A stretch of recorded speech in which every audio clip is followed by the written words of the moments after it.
আসসালামু আলাইকুম, সবাইকে ওয়েলকাম করছি আমার আজকের টিউটোরিয়ালে। আজকে আমরা দেখব এক্সডি এর ইন্টারফেস সম্পর্কে। চলুন তাহলে শুরু করা যাক। এখানে আপনারা দেখতে পাচ্ছেন এক্সডি যখন আপনারা ইনস্টল করার পর যখন ওপেন করবেন তখন এরকম একটা ইন্টারফেস আপনারা দেখতে পাবেন।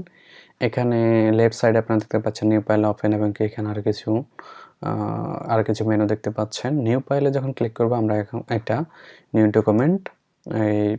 ডকুমেন্ট আমরা এখানে ক্লিক করার পর ওপেন হবে।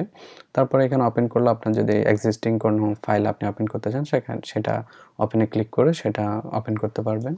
তারপর এখানে আপনারা দেখতে পাচ্ছেন রেডিমেড কিছু সাইজ এখানে আমরা দেওয়া আছে। এখানে আপনারা দেখতে পাচ্ছেন আপনি যদি ফোনের অ্যাপস ডিজাইন করতে চান সেক্ষেত্রে এখান থেকে বিভিন্ন সাইজ দেওয়া আছে। আপনি এখান থেকে সিলেক্ট করে আপনি সেটা স্টার্টিং করতে পারেন। তারপরে এখানে ওয়েবের জন্য বিভিন্ন সাইজ দেওয়া আছে। আপনি চাইলে ওয়েবের জন্য যদি ওয়েবসাইট ডিজাইন করেন সেক্ষেত্রে এখান থেকে ক্লিক করে আপনি করতে পারেন। তারপরে এখানে এই সোশ্যাল মিডিয়ার জন্য বিভিন্ন সাইজ দেওয়া আছে আপনারা দেখতে পাচ্ছেন এখান থেকে আপনি চাইলে এই সাইজগুলো ক্লিক করে আপনি নতুন একটি ডকুমেন্ট করতে পারেন। এছাড়াও যদি আপনি এখানে কোনোটাই যদি আপনার না হয় সেক্ষেত্রে আপনি কাস্টম সাইজের যদি কোনো ফাইল ক্রিয়েট করতে চান সেক্ষেত্রে এখানে হাইট উইডথ দিয়ে আপনি সেটা করতে পারেন। যেমন আমি যদি এভাবে এখানে দিয়ে যদি এন্টার ক্লিক করি তাহলে নতুন একটি ফাইল ক্রিয়েট হবে ওই সাইজে।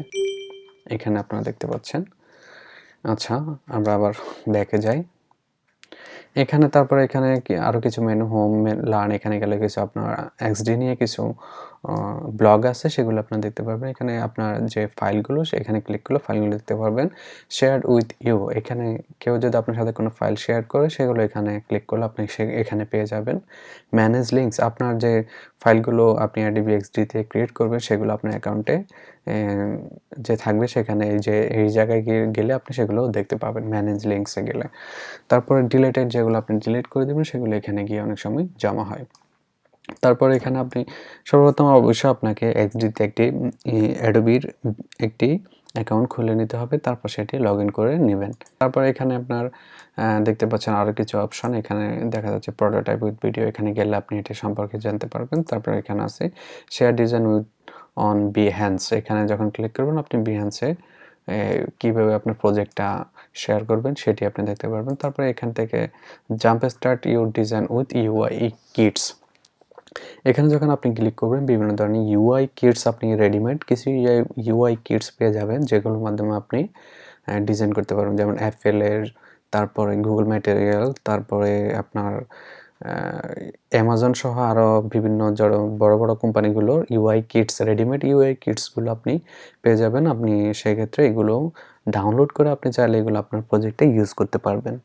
আচ্ছা, যাই হোক, এরপর আমরা যদি ধরুন আমরা ওয়েবের জন্য একটি ফাইল ক্রিয়েট করি, এখানে ক্লিক করলাম।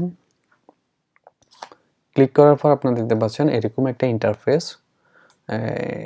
ইন্টারফেস আসবে। তারপর এখানে আপনার লেফট সাইডে টুলবার, তারপরে এখানে দেখতে পাচ্ছেন লেয়ারের অপশান, তারপরে এখানে design, prototype and share, total 3টা অপশান আপনারা দেখতে পাচ্ছেন। ডিজাইন সেকশন আপনি যে মূল ডিজাইনটা করতেছেন সেই অপশান আপনি এখানে ডিজাইনে ক্লিক করলে পাবেন। তারপর প্রোটোটাইপ, আপনি যখন ইন্টারেক্টিভ প্রোটোটাইপ করবেন তখন এই অপশানে গিয়ে আপনাকে প্রোটোটাইপ করতে হবে।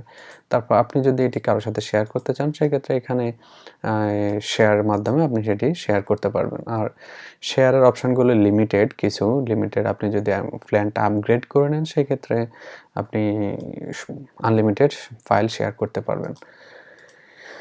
সো আজকে তাহলে এই পর্যন্ত। পরবর্তীতে আমরা এই যে বিভিন্ন অপশনগুলো আপনারা দেখতে পাচ্ছেন এখানে লেফট, রাইট, টপ যতগুলো অপশন আছে আমরা এগুলো নিয়ে বিস্তারিত আলোচনা করব।